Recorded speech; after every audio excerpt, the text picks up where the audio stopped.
सुधा और राकेश के 3 बेटे थे। शादी के बाद तीनों माँ बाप से दूर रहते और सिर्फ त्योहारों में आते।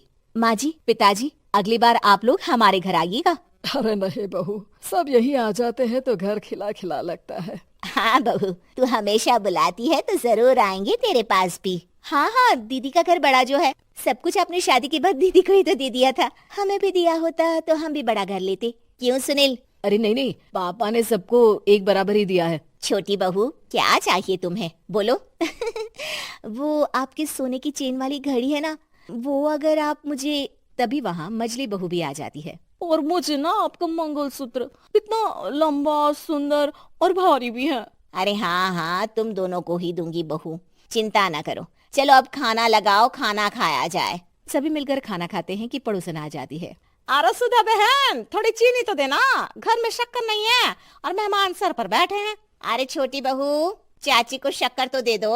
अरे मजली दीदी, आप दे दीजिए ना, मैं यहाँ कम आती हूँ तो मुझे पता ही नहीं है कि सासू माँ सारी चीजें कहाँ रखती है। और तुम, मैं कौन सा यहाँ रोज शक्कर फाँकने के लिए आती हूँ, मुझे भी नहीं है पता। तभी बड़ी बहू हाथ में चीनी की कटोरी लेकर आती है। चाची, शक्कर आप लोगों का बड़ा सहारा है माँ जी और पिताजी को, वरना हम लोग तो यहाँ रहते ही नहीं। आप जैसे पड़ोसी हैं तो हम निश्चिंत है। और जीती रहे बहू, अब तो ये घर पड़ोस कम परिवार ज्यादा लगता है। सुधा अपनी बड़ी बहू को देखकर बहुत खुश रहा करती थी। वो उससे अक्सर घंटों बात भी किया करती, लेकिन दोनों दूसरी बहुओं का भी वो समझती थी कि शायद छोटी है, वक्त आने पर संभल जाएंगी। समय आ जाता है जब सभी को वापस जाना होता है।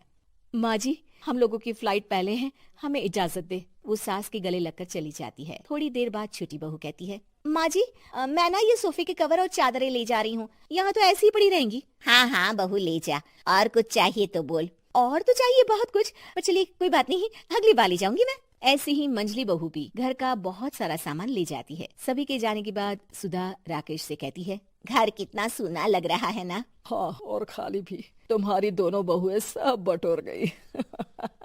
अरे ठीक है ना, हम दोनों ही तो हैं, कितना सामान लगेगा, फिर उन लोगों की नई गृहस्थी, इतना मत सोचा करे। समय बीतता है। ऐसे ही हर साल त्योहारों में सुधा और राकेश के बच्चों की बहू आते और जाते वक्त ढेर सारा सामान पैक कर कर ले जाती। लेकिन कुछ ही सालों में सुधा का देहांत हो जाता है। पिताजी, आप यहाँ अकेले क्या करेंगे? हम लोगों के साथ चलिए। अरे नहीं नहीं बहू, इस घर में सुधा की यादें हैं, मैं उसे नहीं छोड़ सकता हूँ। अब तुम लोगों की माँ नहीं रही। देख लो, वैसे तो मैंने उसके जीते जी सब कुछ दे दिया है, लेकिन कुछ उसका पर्सनल कीमती सामान था जो ये है, ले लो। सामान में होती है एक घड़ी और एक मंगलसूत्र। माँ जी ने कहा था कि वो ये घड़ी मुझे देंगी। हाँ हाँ, पिताजी, माँ ने सबके सामने ये घड़ी सरिता को देने के लिए कहा था। उठा लो सरिता माँ की घड़ी। अब क्या था, छोटी बहू फट से घड़ी उठा लेती है। और पिताजी, ये मंगलसूत्र तो माँ ने मुझे ही देने को कहा था, याद है ना? वो सभी की ओर इशारा करती है। तू भी ले ले ये हार बेटा, कोई बात नहीं। मंजली फटाक से हार उठा लेती है। ससुर बड़ी बहू की तरफ देखते हैं। तुझे क्या दूं बेटा? पिताजी, माँ ने एक चीज मेरे लिए भी रखी है।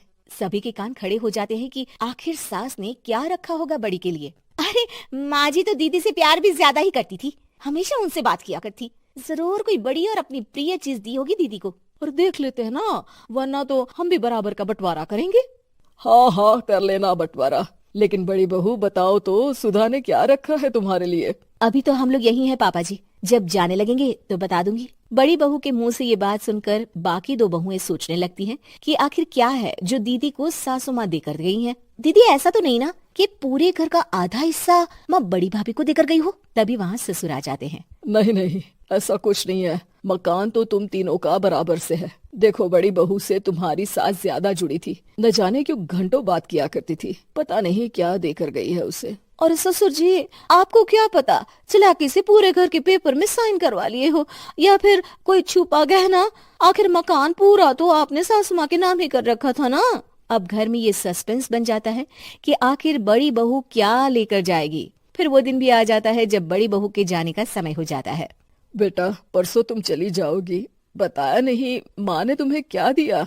घड़ी और हार जो बेशकीमती था और तुम्हारी सास को सबसे ज्यादा प्रिय था, उसका तो बंटवारा भी हो चुका है। अब तुम्हारी बारी। हाँ पिताजी, आज मैं ये बात बताने ही वाली थी। माँ ने मुझे उससे भी बेशकीमती चीज दी है, और वो है आप। आपसे अधिक प्रिय उन्हें कुछ नहीं था। माँ चाहती थी कि आप मेरे साथ रहें।